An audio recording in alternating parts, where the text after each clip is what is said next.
Allez, je tire 200.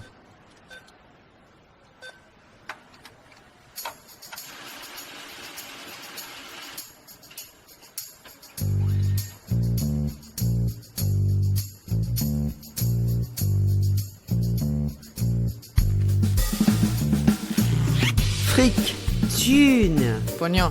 oseille, La moula. risby, Salaire. Honoraire. Prime. Pension de retraite. Livret A. héritage, Assurance vie. Impôt. Déduction. Investir. Bitcoin. Crédit. Intérêt. SCPI, Plan d'épargne action. PER. Travailler, se marier, se paxer, ou vivre en union libre, fonder une famille, épargner, acheter un appartement ou une maison. Autant d'étapes de la vie, mais aussi, trop souvent, d'occasions de s'appauvrir, voire de se faire avoir pour les femmes mal informées. Mais il n'est jamais trop tard pour se poser les bonnes questions sur sa situation financière et sur son patrimoine actuel ou à venir. Et tant qu'il en est encore temps, mettre en place des stratégies d'épargne et d'investissement pour éviter de se réveiller un jour complètement fauché, voire spolié. Bien sûr, l'argent concerne les hommes comme les femmes. Mais dans ce podcast, nous allons poser un regard spécifique de femmes, de mères, de filles sur l'argent.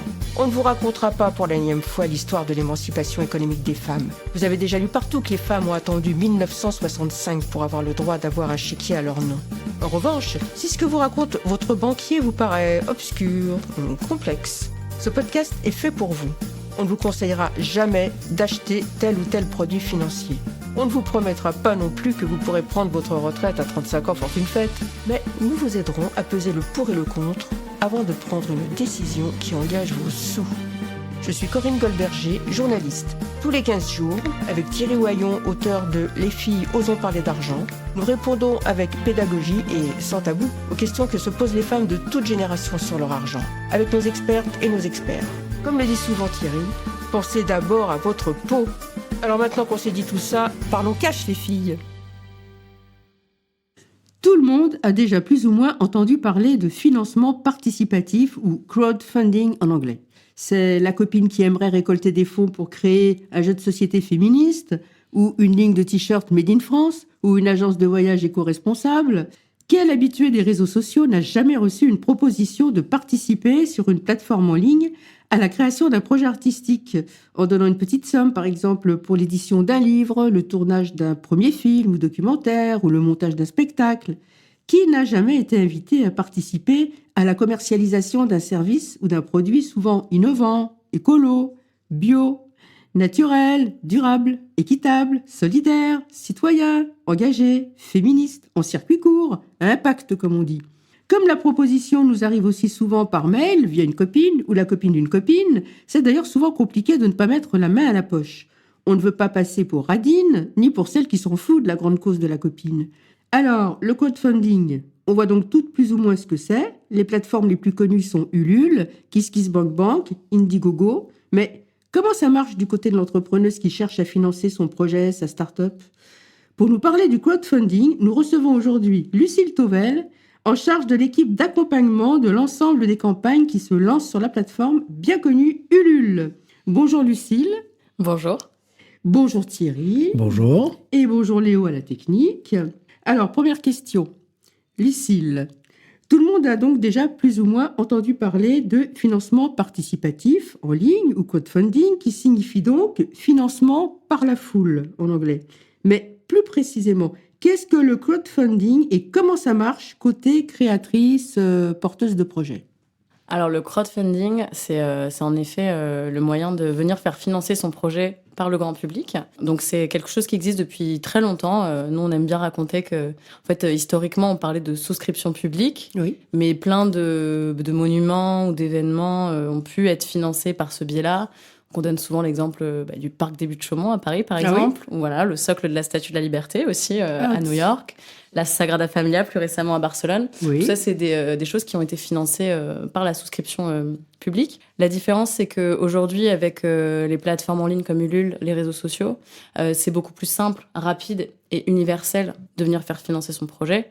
Vous mettez votre campagne en ligne et en 30-40 jours de campagne, vous pouvez collecter les fonds pour financer votre projet. Donc c'est ça le principe qui existe depuis très longtemps.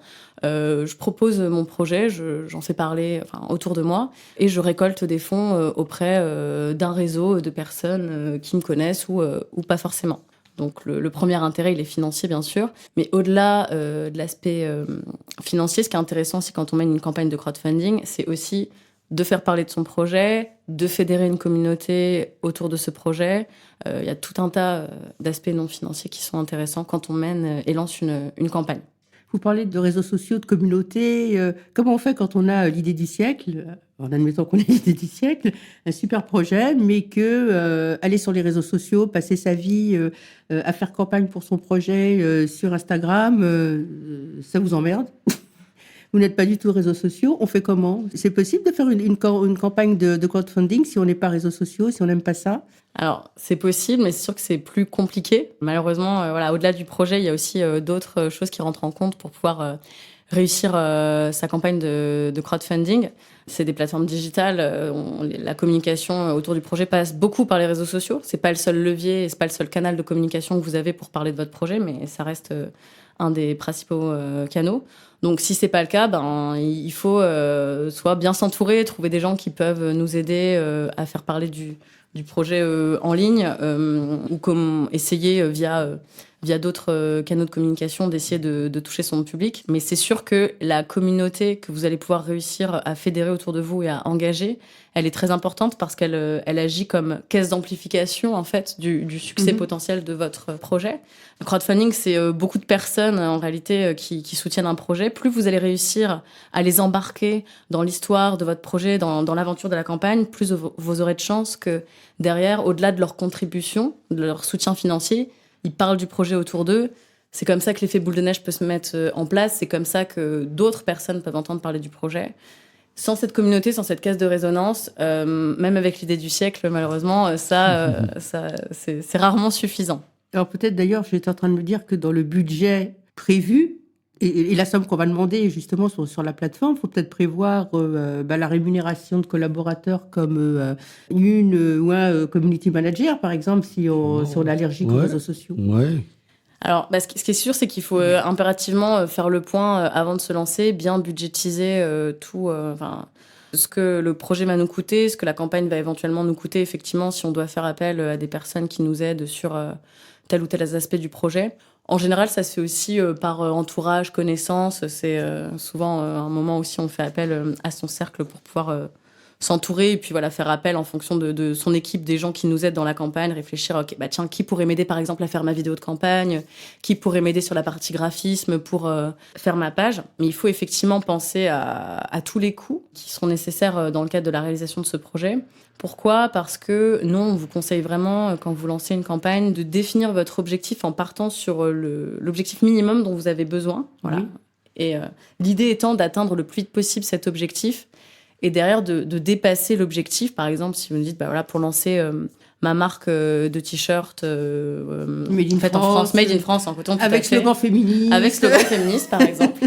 Ça fait penser à une marque qui s'appelait Pourquoi Princesse, où c'était une marque de mode pour petites filles avec sur des robes où vous aviez des cosmonautes, des dragons, tout un tas de... C'était une campagne Ulule ? C'était une campagne Ulule qui a été financée il y a quelques années. Et en fait, c'était une maman qui avait lancé ça puisque sa fille lui demandait une robe avec des dinosaures. Et en fait, c'était impossible à trouver. Une robe également avec des cosmonautes. Et voilà, c'était pour un petit peu dégenrer, déstéréotyper les vêtements pour les petites filles. Donc si vous nous dites j'ai besoin de 5 000 € pour lancer la première production pour une série de 100 robes par exemple, l'idée c'est vraiment de calculer vos coûts en budgétisant pour la production, pour la logistique, pour les personnes qui travaillent avec vous. C'est pas évident d'ailleurs si on n'a pas fait une école de commerce ou si on n'est pas aidé parce que... Ça veut dire qu'il faut faire un vrai business plan. Un vrai business plan. Hein. Ouais. Une campagne, effectivement, ça demande beaucoup de compétences différentes au préalable. Et c'est pour ça que nous, on conseille vraiment de bien s'entourer parce que, après, les gens, il y a aussi beaucoup de gens qui apprennent sur le tas en autodidacte, vont eux-mêmes faire ils vont préparer leur page eux-mêmes, ils vont faire les graphismes eux-mêmes. Enfin, tout peut être aussi fait de manière artisanale. C'est aussi ça que certaines personnes aiment quand ils soutiennent des projets. Alors, je suis allée voir sur la plateforme Ulule pour voir quel genre de projet on trouve. C'est extrêmement varié. J'ai regardé aussi les sommes qui ont été demandées, les sommes qui ont été vraiment récoltées. J'ai vu un projet axé sur la santé naturelle qui s'appelle NutraStream, qui regroupe autour d'un média une appli, plus un complément alimentaire. Et donc, NutraStream cherchait un financement à hauteur de 80 000 € et a déjà réuni 138 392 €. Objectif atteint, donc. J'ai vu aussi la société Un Toit pour les abeilles, qui a déjà réuni 42 924 €. L'objectif initial, c'était 25 000 €. C'est une société d'ailleurs qui veut révolutionner le secteur du miel avec un pot 100% français et végétal pour réduire drastiquement l'empreinte carbone des pots en verre. Donc c'est très varié tout ça. Et alors j'ai regardé prioritairement ce que proposent les femmes. Par exemple, j'ai vu qu'on peut prévendre donc un produit. Par exemple, Corrigan, c'est une maman qui a prévendu une BD qui s'appelle D'amour et de lait, qui raconte l'histoire d'un allaitement familial. Donc si je comprends bien, on donne une somme, mais en remerciement du don, on peut recevoir des objets en prévente. Tout à fait. C'est ce qu'on appelle des contreparties. Des contreparties. En jargon crowdfunding. Et donc, dans le cadre de prévente, ce qui se fait souvent, voilà, on a beaucoup de projets d'édition sur Ulule, des gens qui veulent auto-éditer des livres, des BD, des romans graphiques. Donc, c'est le cas de Corrigan, qui est illustratrice. Donc, vous pouvez précommander la BD et donc voilà, recevoir en échange de votre don la BD.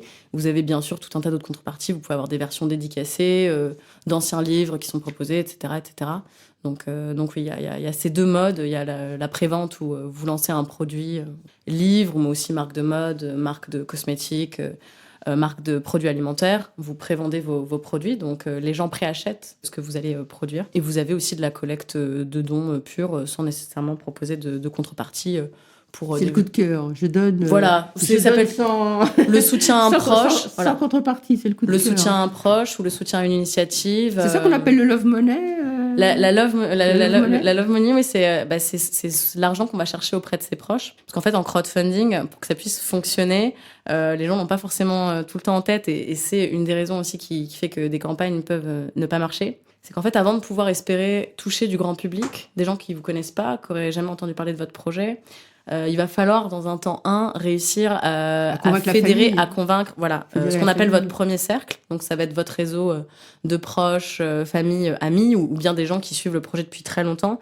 Des gens qui, en fait, contribueraient les yeux fermés avant même que vous ayez une page avec une jauge et un nombre de contributions engageants.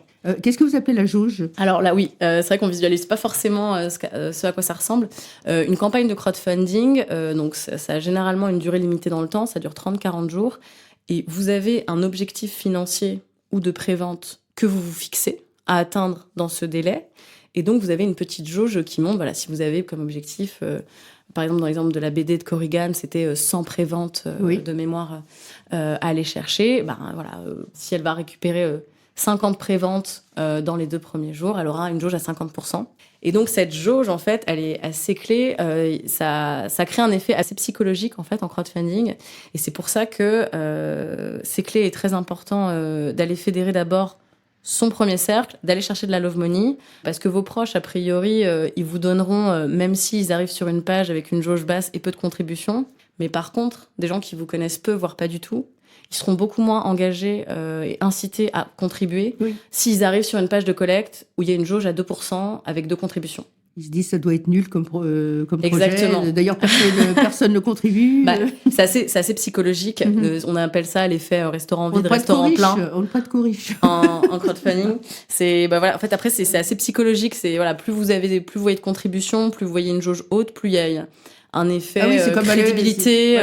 Quand on connaît aucun restaurant dans la ville où on débarque, on va dans celui où il y a du monde. Exactement. Et si à côté, il y a un restaurant, même si la carte a l'air sympa, que le lieu vous plaît, bon, si vous voyez personne dedans, intuitivement, il y a beaucoup de gens qui vont se dire, ouf, il y a peut-être bien. C'est comme aussi tous les systèmes de notation, en fait, aujourd'hui. Quand on note des lieux, des restaurants, quand on cherche un restaurant dans un endroit qu'on connaît pas, on va plutôt avoir tendance à aller là où c'est bien noté, là où il y a beaucoup d'avis. C'est pareil en crowdfunding. Les pages, les projets qui sont attirantes, c'est celles où il y a déjà du monde et une jauge qui donne envie. Donc, votre capacité à aller chercher de la love money et à fédérer derrière des gens sur votre page, sur votre projet, c'est clé, parce que sans ça, vous n'arriverez pas en fait à passer l'étape supérieure qui est de faire connaître plus largement le projet. Ok, alors dans quel cas recourt-on au crowdfunding plutôt qu'à un prêt? On a lu qu'il est particulièrement adapté pour les créateurs, les repreneurs d'entreprises, les PMI, les jeunes entreprises innovantes, qui peuvent rencontrer des fois des difficultés à mobiliser des fonds via des modes de financement traditionnels. Est-ce que vous pouvez m'en dire plus sur ce sujet-là? Oui, effectivement, le crowdfunding, c'est pour un certain nombre de projets un mode de financement alternatif pour des gens qui n'auraient pas pu avoir recours à d'autres financements via d'autres biais. Ce sont des gens à qui la banque a refusé leur prêt à la création d'entreprise? Tout à fait. Alors, sur des secteurs très particuliers, là, j'ai un exemple un peu spécifique, mais on a eu récemment beaucoup de campagnes de projets autour du bien-être sexuel. C'était beaucoup porté par des femmes, d'ailleurs. Oui. Récemment, on a eu une marque de sextoy qui s'appelle Puissante. Oui. Bon, Marie, donc elle est venue chez nous. Puissante. Elle est venue chez nous parce qu'en fait, aucune banque ne voulait financer ce genre de marque. Donc ça peut être effectivement une raison. Après, il faut avoir en tête que le crowdfunding, c'est souvent une brique dans un business plan financier plus global. Ça finance pas toujours en totalité un projet. Il y a des projets qui peuvent être financés en totalité par un crowdfunding. Ça va vraiment dépendre de ce que vous voulez faire. Non, mais vous l'avez bien dit à l'instant. C'est une brique dans la construction globale du projet. Et ça, c'est super intéressant. Tout à fait. Parce que dans ce que j'entends finalement aujourd'hui, c'est quand même... le crowdfunding, c'est une forme de marketing digital financiarisé. Exactement. C'est aussi, en fait, au-delà du financement, il y a beaucoup de créateurs, créatrices qui viennent faire une campagne pour que ça peut leur apporter en termes de communication, en termes de lancement marketing. Exactement. Ouais. Il y a aussi... historiquement, il y a encore aujourd'hui une très grande majorité des gens qui font des crowdfunding parce que la raison principale, c'est qu'ils ont besoin de fonds pour lancer ce projet et qu'ils peuvent pas le faire sans ça. Mais il y a aussi des gens qui le font pour tous les effets non financiers communautaires et en termes de com que ça peut apporter. C'est vraiment un coup de projecteur sur votre campagne. Donc voilà, c'est de plus en plus intégré dans des stratégies de lancement de marque, de lancement de produits. J'ai vu que même Orange lançait une campagne de crowdfunding chez Ulule. Il y a très longtemps, oui, on a quelques grandes marques qui ont testé le crowdfunding. Orange, pas la copine à côté qui lance sa ligne de t-shirts.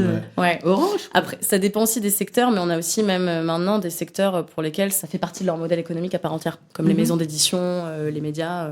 Tiens, une anecdote personnelle, votre histoire de sextoy Puissante, ça me rappelle ce que m'ont raconté plusieurs fois des lanceuses, enfin des créatrices de projets, des porteuses de projets, tournant autour de produits très féminins, touchant à l'intimité féminine, et ce qui se passait quand elles devaient pitcher devant des banquiers, devant des business angels qui étaient tous masculins. Alors là, j'imagine bien la porteuse de projet qui doit pitcher son sextoy devant une brochette de business angel rigolard. Je me rappelle, je pense toujours à elle, Madame Piche, qui a lancé un urinoir pour femmes qu'elle vend dans les festivals, par exemple. Le Pisse debout. Voilà. Qui était financé sur Ulule aussi, en partie. Ah bon, alors vous connaissez Madame Pi. Et je me rappellerai toujours cette interview quand elle me racontait comment ça se passait avec les business angels, quand elle devait leur expliquer le truc. Et des histoires comme ça, j'en ai plein. Une question par rapport à ce que vous venez de dire, là. Ça peut être donc par exemple des porteurs, des porteuses de projets qui n'ont pas pu être financés d'une manière classique. Mais est-ce qu'il y en a qui choisissent, qui ne veulent pas être financés par une banque parce qu'elles ne veulent pas de crédit, par exemple, elles ne veulent pas avoir à rembourser un crédit avec des intérêts en plus? Tout à fait. C'est un choix. Surtout dans le secteur culturel. Oui. Sur Ulule, il y a beaucoup de projets liés au secteur culturel, donc voilà, des projets artistiques, que ce soit audiovisuels, musicaux, dans l'édition, les médias, etc. Et donc, en fait, passer par le crowdfunding, ça vous permet de garder une certaine forme d'indépendance. Et donc, effectivement, en s'autofinançant, vous restez maître, maîtresse de vos contenus, de votre ligne éditoriale, de tout un tas de choses. Donc, on a beaucoup d'artistes, créateurs, créatrices de contenu, illustrateurs, illustratrices, qui font le choix du financement participatif pour aussi, justement, rester, encore une fois, indépendants de A à Z dans leur projet. Donc, oui, tout à fait. Puisqu'on parle de femmes dans ce podcast, concernant justement le pourcentage de femmes qui recourent au crowdfunding pour financer leurs projets par rapport aux hommes. Est-ce que vous avez autant de femmes que d'hommes qui recourent au crowdfunding? Est-ce que vous le savez? Et est-ce que vous constatez des différences entre les projets qui sont portés par les femmes par rapport aux projets portés par les hommes? Par exemple, est-ce que les femmes présentent plus de projets ou de produits ou services s'adressant aux femmes, aux enfants, la famille, la santé? Je dis ça parce que j'ai vu passer des projets comme, par exemple, des ventes de culottes menstruelles à petit prix, enfin, beaucoup de projets comme ça qui touchent à l'intimité. J'ai un peu l'impression que les femmes qui recourent au crowdfunding, elles portent des projets un peu typiquement féminins. Féminin. Ou alors est-ce que c'est un cliché? Alors, ce qui se passe, c'est que très souvent, effectivement, les projets qui sont lancés... souvent, le porteur ou la porteuse de projet s'est lancé parce qu'il voulait répondre à un besoin auquel il a été lui-même confronté. Donc effectivement, tous les projets de culottes menstruelles qui ont été lancés, tous les projets qu'on a aussi de plus en plus autour de la santé de la femme, on a beaucoup de projets qui détabouisent aujourd'hui le postpartum, qui parlent de préménopause. Voilà, on a beaucoup de projets en tout genre autour de la santé de la femme, sont effectivement très souvent portés par des femmes et ça paraît normal puisque elles ont été confrontées directement et c'est ce qui fait qu'elles se sont lancées. Après, on n'a pas nécessairement beaucoup de stats et fait beaucoup d'études là-dessus, donc c'est plutôt des observations on va dire, empiriques de ce que sur la proportion de femmes et d'hommes. Dans la proportion, par contre, on avait fait une étude d'impact il y a quelques années et sur un échantillon assez représentatif, on avait vu que globalement, on était sur du 50-50 en termes de projets. Et c'est vrai qu'on en était assez fiers parce que dans l'entrepreneuriat au global, c'est rarement ces proportions. Oui. Nous, c'est vrai qu'on a la sensation que, même s'il y a quand même des freins à se lancer en crowdfunding, on l'a dit, ça demande quand même d'avoir un peu des compétences en tout un tas de choses, créer une communauté, s'y connaître un peu sur les réseaux sociaux. Il y a tout un tas de choses à savoir gérer. Ça reste quand même un moyen de financement accessible normalement à toutes et tous. Et donc, effectivement, on était assez fiers de voir qu'il y avait autant de femmes que d'hommes qui se lançaient en crowdfunding. Alors, qu'est-ce qu'on peut financer exactement avec du crowdfunding? On peut acheter du matériel, on peut payer une campagne sur les réseaux sociaux pour donner de la visibilité à son entreprise, payer les premiers salaires de collaborateurs. Vous parliez aussi de projets éditoriaux. Moi qui écris 2 bouquins sur mes fonds propres, je pourrais lancer une campagne de crowdfunding pour financer mon prochain bouquin. Non, mais ça fait partie des questions qu'on se pose, quoi. Tout à fait. Et dans ce cadre-là, pour les projets d'édition, c'est souvent les frais d'impression qui vont être financés en crowdfunding. Ça, c'est pour les gens qui s'auto-impriment, Exactement, qui s'auto-éditent. En réalité, l'allocation de ce que vous allez collecter, elle peut être diverse et variée. Ce qu'il faut garder en tête simplement, c'est que le crowdfunding, c'est avant tout de la transparence. Les gens qui vous donnent de l'argent, ils vont vouloir savoir dans quoi vous allez l'investir. Donc, c'est impératif d'être très concret et très transparent sur. Alors, qui fait le reporting de ça? Donc, j'ai fait une promesse, j'ai dit voilà, je vais faire tel projet. Tout à fait. Ouais. Vous allez m'aider à financer tel type d'activité à l'intérieur de ce projet. Est-ce que je dois un jour faire le reporting? Qui vérifie. Oui, mais non. Qui vérifie, mais probablement, c'est à moi qui ai reçu ces sommes d'argent à faire un reporting à ces gens. Tout à fait, oui. Et je dirais même, d'ailleurs, j'irais même plus loin que toi, je me pose la question en t'écoutant, est-ce qu'il peut y avoir des arnaques? C'est-à-dire, quelqu'un lance un pseudo-projet bidon, et en fait, la personne part avec les, je sais pas, la caisse, les 50 000, et puis ceux qui ont contribué ne voient jamais la couleur du projet. Alors, c'est assez rare, les arnaques, pour tout un tas de raisons, parce que, en fait, comme on l'expliquait au début, il faut une communauté, il faut aller solliciter des gens. Et donc, si de base, vous n'avez pas tout ça, ça va être très difficile sur un projet arnaque de réussir à engager des gens et de leur faire croire, de leur vendre votre beau produit, votre belle histoire. Donc, sur plus de 45 000 projets financés sur Ulule en 10 ans. 45 000 projets. Il n'y a jamais eu de cas d'arnaque réelle, véridique et avérée.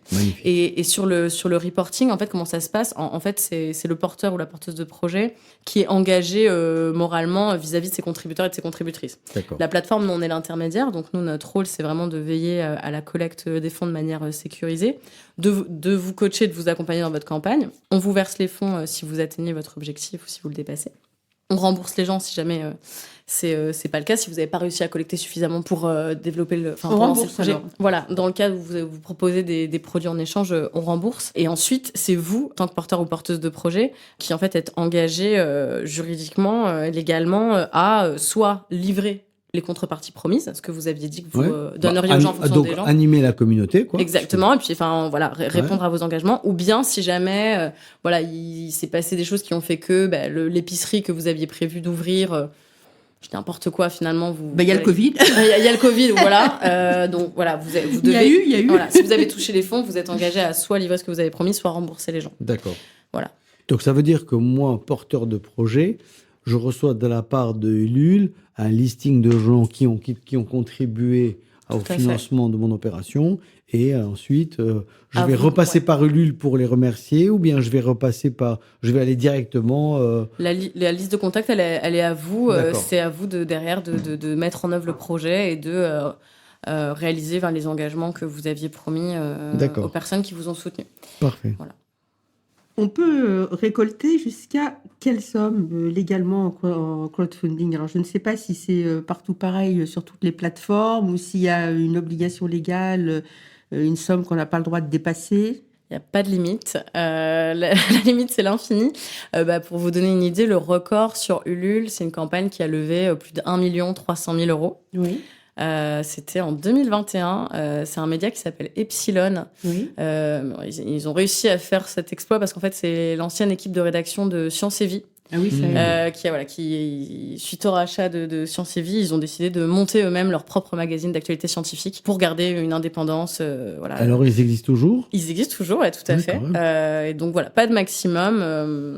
On a des collectes sur Ulule, des gens qui collectent entre 500 et 1 million. Il y a une fourchette très, très large de Sky is the limit. Tout à fait, sky is the limit. Donc, on a un objectif à financer qui est à la fois réaliste ou pas réaliste.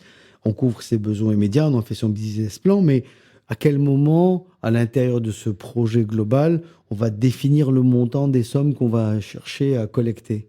Parce qu'un porteur de projet peut être raisonnable, trop raisonnable, ou pas du tout raisonnable. Ouais. Et je compléterai la question de Thierry, c'est est-ce qu'il y a des coachs chez Ulule qui aident les porteuses, les porteurs de projets à déterminer la bonne somme à demander? Parce que combien je demande? 5 000, 10 000, 500 000, 1 million Tout à fait. Alors en fait, il y a 2 étapes. La première, c'est de faire une proposition de projet. Vous avez un court formulaire sur lequel on va vous demander quel est votre projet, qu'est-ce que vous voulez collecter, quelle est la fourchette financière dont vous avez besoin. Enfin, on vous demande tout un tas d'informations. Et en fonction de ces éléments-là, on traite la demande, on voit si le projet, oui ou non, est éligible sur la plateforme.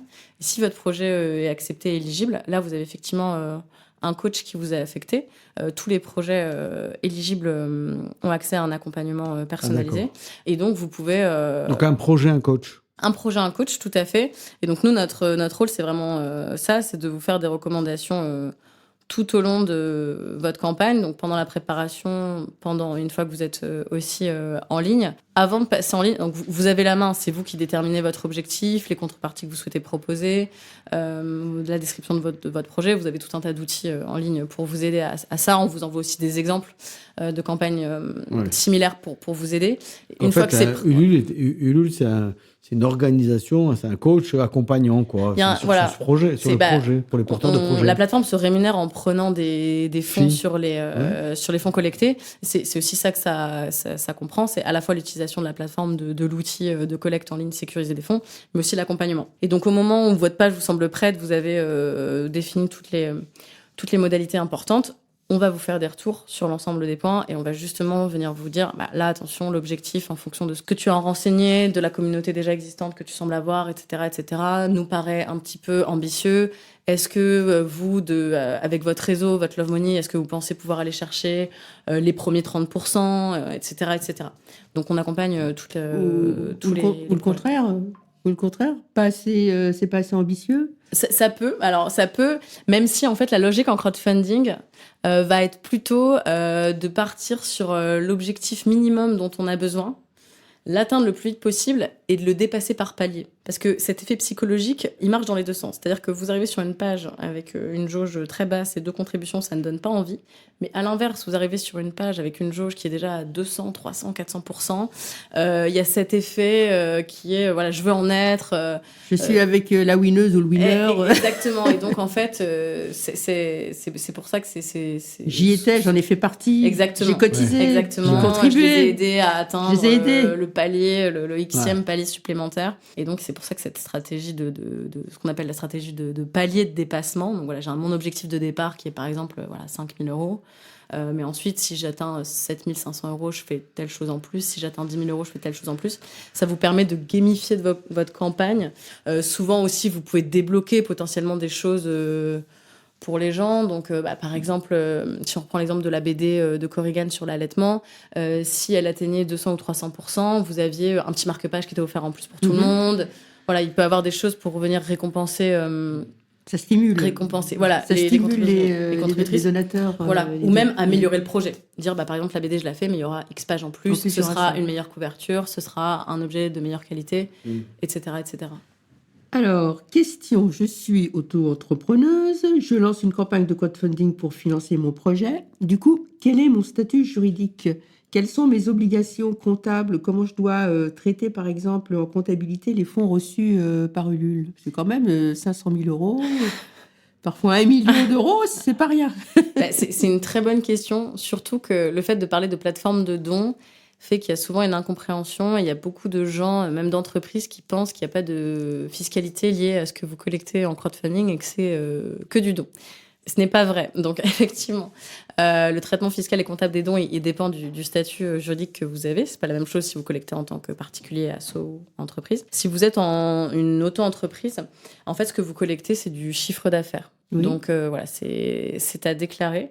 Et si vous faites de la prévente d'un produit, il faut pas oublier de prendre en compte dans votre budget la TVA qui est associée aux préventes que vous faites. Oui. Sur les dons, bien sûr, il n'y a pas de TVA, mais par contre, sur les produits que vous prévendriez, il y a de la TVA à prendre en compte. Donc ça, c'est important de l'avoir en tête. C'est la grande différence alors avec la banque, parce que quand la banque va vous prêter de l'argent, c'est pas du chiffre d'affaires, mais c'est un prêt à la banque avec des frais financiers remboursés, alors que dans le cas du crowdfunding, on va recevoir des fonds du crowdfunding qui sont vus comme du chiffre d'affaires, et dans ces cas-là, comme c'est du chiffre d'affaires, vont arriver derrière ça la fiscalité relative au chiffre d'affaires. Oui, effectivement, et les frais. Faut l'avoir en tête. J'ai lu par exemple, vous êtes auto-entrepreneuse, vous lancez votre projet, vous avez des documents à mettre à jour, à tenir, un registre des recettes, un registre des achats. Ça, c'est le cabinet comptable qui va gérer toute cette organisation. Donc voilà, il faut prévoir, un comptable. Une comptable, tiens. Comptable. Quand on parle du niveau pas de complexité, mais enfin de sophistication d'une campagne de crowdfunding, il faut se dire qu'il faut arriver à un tel niveau d'expertise que bien sûr qu'il faut un cabinet comptable. Enfin, je veux dire, il faut une vraie organisation. Pardon si j'ai un peu tendance à... tout à fait. Non, on peut pas être un petit micro-entrepreneur chez lui à la maison avec un micro-projet, sans comptabilité, sans un minimum d'organisation juridique et fiscale. C'est pas possible. Nous-mêmes, on renvoie les gens effectivement vers des experts comptables quand ils nous posent des questions sur la fiscalité. Bien sûr. J'ai vu aussi que donc, je reprends mon exemple, mon auto-entrepreneuse, elle doit théoriquement émettre des factures à destination des personnes qui ont financé son projet, en théorie. La réalité, c'est que les gens le font pas en général. Mais oui. Parlons de choses un peu sérieuses, effectivement. À partir du moment où le crowdfunding est perçu comme du chiffre d'affaires, alors ces sommes-là doivent faire l'objet d'une facture, et selon les activités, avec ou sans TVA. Mm-hmm. Selon les activités, absolument. D'où l'intérêt d'avoir une comptable. Tout à fait, pour la partie post-campagne. Ouais. On fait appel à de l'épargne publique. Et il y a quand même, dans ces aspects de l'épargne publique, des vrais sujets de gestion administrative pour être fiable, quoi, c'est tout. Et c'est important de l'avoir en tête, même si ça se passe après, une fois que vous avez collecté les fonds et que vous devez gérer ça. il y a parfois des projets qui sont portés par des auto-entreprises ou des entreprises, des gens qui n'avaient pas anticipé en fait toutes ces taxes. Je présume que c'est le rôle du coach de chez Ulule on les met en garde là-dessus, mais nous voilà, on fait pas de conseil fiscal en revanche. Non, c'est pas donc voilà, on les invite dans leur budget à penser à bien tout budgétiser. Donc ça c'est important de l'avoir en tête avant de se lancer, ça c'est sûr. Ok. Alors, qu'est-ce qui se passe alors, Lucille, si le projet n'a finalement pas abouti? Alors donc, on a récolté les fonds, on a payé tous les gens à qui on devait de l'argent pour aller au bout du projet et le projet n'aboutit pas. Est-ce qu'il y a des clauses qui sont prévues à cet effet ou est-ce que je dois rembourser mes contributeurs? Je dois m'endetter d'un autre côté pour rembourser Oui, parce que si je dois les rembourser, les gens qui m'ont apporté les sous. Alors déjà, c'est un cas assez rare, heureusement. Non, Rassurons. C'est surtout une question mais, très française. Oui. Ici, ça marche pas. Oui. J'aurais préféré poser une question dans l'autre sens, mais bon. Normalement, nous, on essaye aussi de faire tout ce qu'il faut pour se prémunir de ça, dans la mesure où, en général, les gens qui se lancent sont à un stade assez avancé de leur projet, ce qui fait qu'ils ont vraiment bien budgétisé ce dont ils avaient besoin pour pouvoir réaliser le projet et livrer les gens. Donc, normalement, il y a peu de risques. On a pu avoir des cas sur des projets plutôt assez technologiques, avec un processus industriel qui peut être un peu plus complexe et où là, en fait, finalement, les projets n'étaient pas aussi avancés que prévu. Il y a eu des retards, des changements de programme, notamment au moment du Covid, il y a eu certains projets qui en ont fait les frais. Et je pense notamment à une marque d'électroménager durable qui avait fait une très belle campagne, qui avait collecté plus de 200 000 euros et qui finalement n'a pas pu livrer les gens puisqu'elle était mise en liquidation. Donc dans ces cas-là, malheureusement, l'argent est perdu puisque si on est dans un cas de figure où l'entreprise a dû mettre la clé sous la porte et qu'elle ne peut pas rembourser, c'est le mandataire judiciaire ensuite qui s'occupe de gérer le reste. C'est ce qu'on appelle du financement participatif. Voilà, chacun prend son risque d'accompagner une aventure industrielle ou commerciale et chacun prend le risque de mettre des sous dans un projet qui, s'il aboutit, porte ses fruits et peut être rémunérateur pour ceux qui ont contribué. Et si le projet, c'est ce qu'on appelle prendre son risque. Voilà, soutenir comporte des risques, effectivement. Et c'est d'ailleurs quelque chose qu'on rappelle aussi quand les gens contribuent. On rappelle que Ulule, c'est pas un site de e-commerce, en fait, et que vous soutenez des créateurs et des créatrices à lancer leur projet et qu'il peut avoir un risque, effectivement, de non-livraison. C'est rare, mais ça arrive. Donc, tout à l'heure, on a déjà parlé un petit peu des contreparties aux dons. Sorte de récompense. Vous pouvez nous en dire plus, nous donner des exemples, un petit peu un florilège des contreparties que vous avez vu passer, des plus classiques aux plus dingues. Avec plaisir. Alors, il y a 3 grands types de contreparties. Il y a ce qu'on appelle d'abord les contreparties symboliques. Donc là, ça va être vraiment du remerciement sur les réseaux sociaux ou par exemple, vous ouvrez une épicerie, un restaurant, vous pouvez afficher le nom des donateurs dans votre lieu. Si vous financez un livre, vous pouvez mettre à la fin le nom de toutes les personnes qui vous ont soutenu. Pareil pour un documentaire. Donc voilà, ça c'est plutôt de l'ordre du symbolique, mais ça plaît souvent. Voilà, ça permet aux gens de les inclure, de leur faire partie d'une communauté, d'un projet. Ensuite, il y a les contreparties plutôt expérientielles, comme on les appelle. Donc ça peut être par exemple, vous ouvrez un lieu, vous pouvez inviter les gens à une soirée d'inauguration du lieu.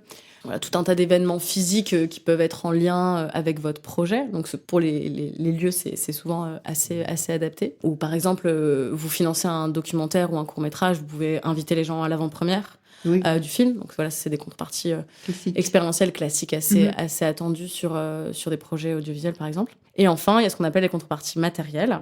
Donc qu'on retrouve plutôt souvent, et notamment dans le cadre de campagnes de prévente, puisqu'en fait c'est ce que les gens attendent si vous lancez votre marque de t-shirt féministe, Made in France ou de baskets éco-conçues faites à partir de déchets plastiques par exemple. La personne, ce qu'elle va vouloir précommander, c'est votre produit avant qu'on le trouve en magasin. Exactement. Très souvent vous allez proposer des tarifs préférentiels avant qu'il soit sorti, etc. Vous le recevez en avant-première. Pareil si vous financez un livre, une BD, voilà, là, la contrepartie matérielle, ça va être le livre, votre BD. Donc, en fait, il y a tout un tas de contreparties qui peuvent être à imaginer. Ce qui est important d'avoir en tête, c'est qu'il faut vraiment trouver des contreparties en lien avec votre projet. Ouais. Des choses exclusives, des choses qui font sens dans le cadre de ce que vous financez et qui vont donner envie aux gens. Il ne s'agit pas nécessairement de créer tout un tas de goodies dans le cadre d'une campagne si ce n'est pas, en fait, le cœur de votre projet. Oui. Voilà. Donc, j'ai reçu des contributions, mon prochain avance. Quelle est la fiscalité qui va s'appliquer aux contributions que j'ai reçues? Donc, on disait tout à l'heure que finalement, c'est comme du chiffre d'affaires. Donc, il faut émettre des factures et c'est la fiscalité de chiffre d'affaires, quoi. Voilà, ça va dépendre quand même du statut avec lequel vous portez la campagne. Absolument. Il faut savoir qu'en crowdfunding, il y a quand même beaucoup de projets qui sont portés par des particuliers, parce que c'est des gens qui ne sont pas forcément encore complètement avancés dans leur projet. Et donc, voilà, si vous avez collecté en tant que particulier, c'est pas la même chose. Là, vous devez le déclarer aux impôts. Et si vous êtes une association, voilà, c'est du don.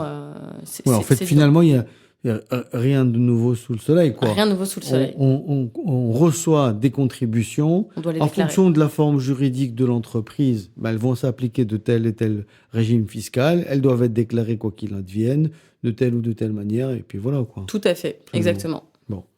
Et les contributeurs, alors, ceux qui donnent, eux, est-ce qu'ils ont des obligations juridiques? Eh ben non, dans leur cas, vous, en tant que contributeur ou contributrice, vous n'avez pas nécessairement d'obligation. Ils apportent de l'épargne. Voilà. Et je donne une grosse somme, par exemple. Je donne une grosse somme, Tu peux considérer la que c'est un déduire. don, à la condition que... on peut la déduire de ses impôts? Effectivement, bonne question. Pas toujours. Là, c'est aussi, voilà, vu qu'on parle de plateforme de dons, on a souvent tendance à penser que peu importe le projet auquel je donne, mon don est déductible d'impôts. C'est pas le cas. Votre don peut être déductible d'impôts seulement si vous faites un don à un projet qui est porté par une association Oui, reconnue d'intérêt général oui. et habilitée à émettre des reçus fiscaux Mhm. et qu'elle le propose. D'accord. Et quand on fait aussi une augmentation de capital, C'est-à-dire? une entreprise existe déjà, elle fait une augmentation de capital, elle fait appel à l'épargne publique. Comme on va apporter de l'argent à cette société, je crois qu'il y a un petit avantage fiscal relatif à... Alors, En crowdfunding?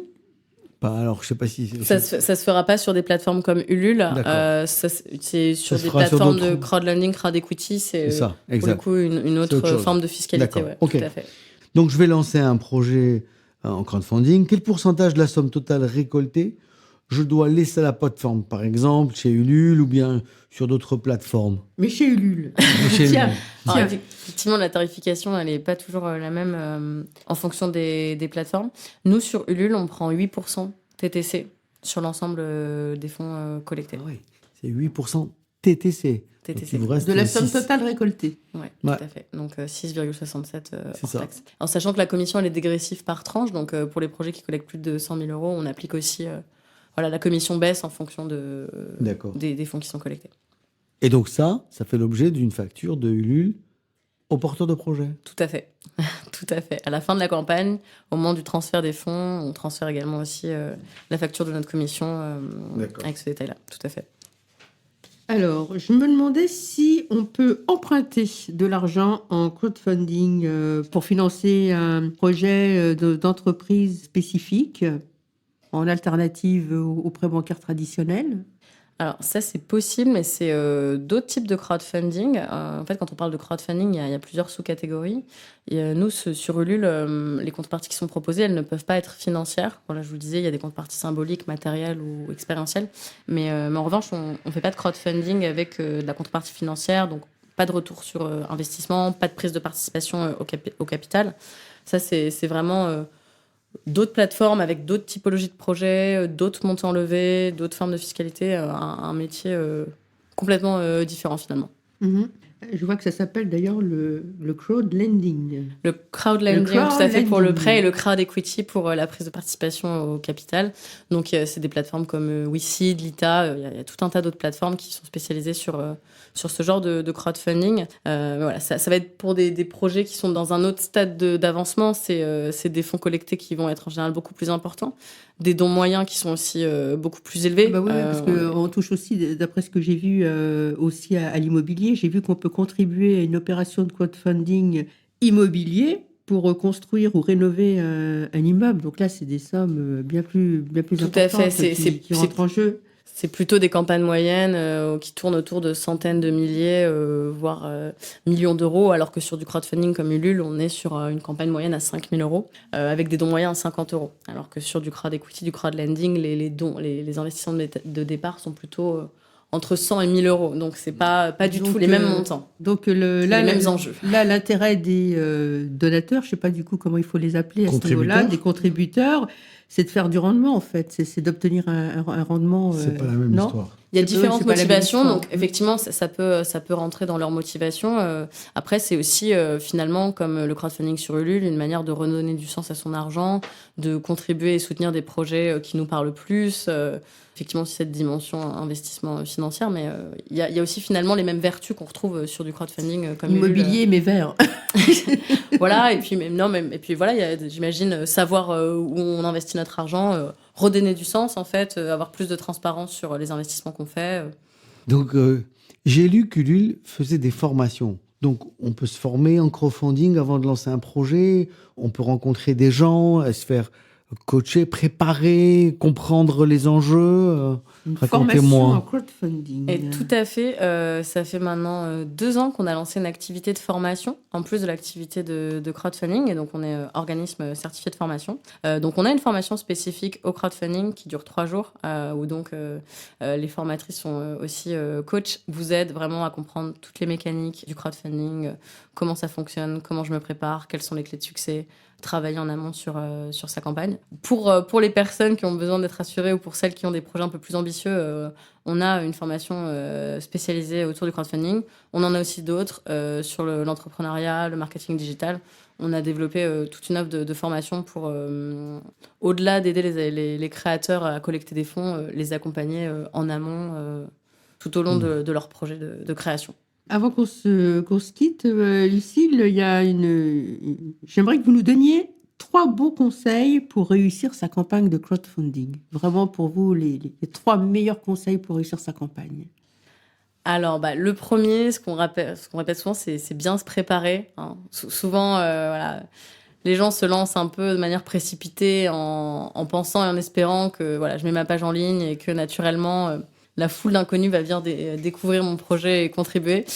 Ça fonctionne malheureusement rarement comme ça. Donc bien anticiper un peu tout le travail à faire, bien se préparer son rétro-planning, bien penser sa campagne et bien la travailler. Ça, c'est mon premier conseil, je dirais. Voilà, être un peu organisé. Mm-hmm. Le second, c'est le faire à un moment où vous êtes... disponible et engagé pour le faire. Une campagne, c'est pas pour rien que ça s'appelle une campagne. Ça demande beaucoup de temps et d'investissement. Si vous communiquez pas autour de votre projet, voilà, faut se dire que les gens le feront pas pour vous. Donc voilà, il faut pas le faire à un moment de votre projet où en fait vous saurez que vous n'aurez pas le temps. Il faut déléguer. Ou voilà, où faut déléguer, mais en réalité, même vous, en tant que porteuse du projet... Déléguer, par exemple, je pensais, c'est ce qu'on disait tout à l'heure, acheter les services d'une community manager, par exemple, parce que vous, pendant que vous êtes sur vos prototypes, vous pouvez pas en même temps être sur les réseaux sociaux. Voilà, avoir peut-être quelqu'un qui vous aide là-dedans, même si vous, à un moment, vous devrez aussi mettre à la main à la pâte, vous-même aller solliciter votre communauté en tant que créatrice du projet. Donc c'est sûr que des choses peuvent être déléguées, mais savoir que pour l'équipe, la personne ou l'équipe qui lance le projet, le faire à un moment où elle a du temps et où elle sera investie pour le faire, réussir, engager et fédérer un maximum toute l'équipe au moment du lancement. Et puis le dernier, c'est peut-être justement, oui, bien s'entourer, puisqu'une campagne, ça demande beaucoup de compétences diverses et variées. Et nous, on le voit. Ça peut se mener aussi de front tout seul. Hein. Ça va dépendre, bien sûr, des objectifs que vous visez. Oui, si vous dormez jamais, c'est possible. En fait, ça dépend aussi de plein de choses. Là, tout ce qu'on dit, aller collecter 1 000 euros, c'est pas pareil qu'aller en collecter 10 000 ou 50 000 ou 100 000.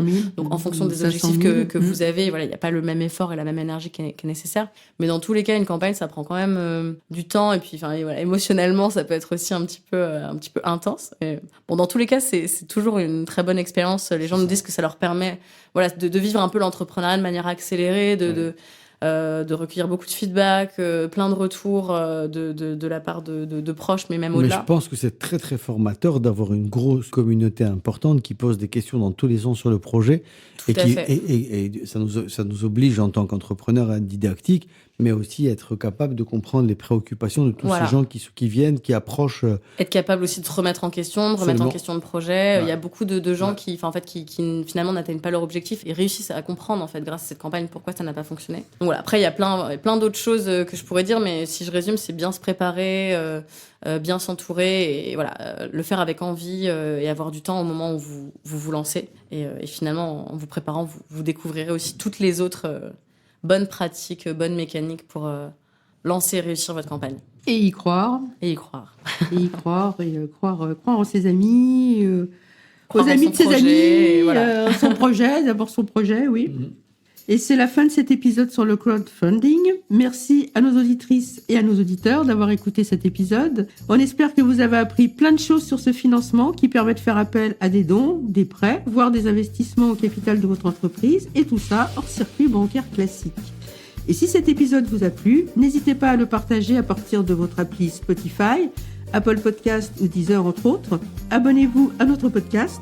Parlez-en à vos copines, votre sœur, vos cousines, vos collègues, votre fille, votre mère, votre grand-mère.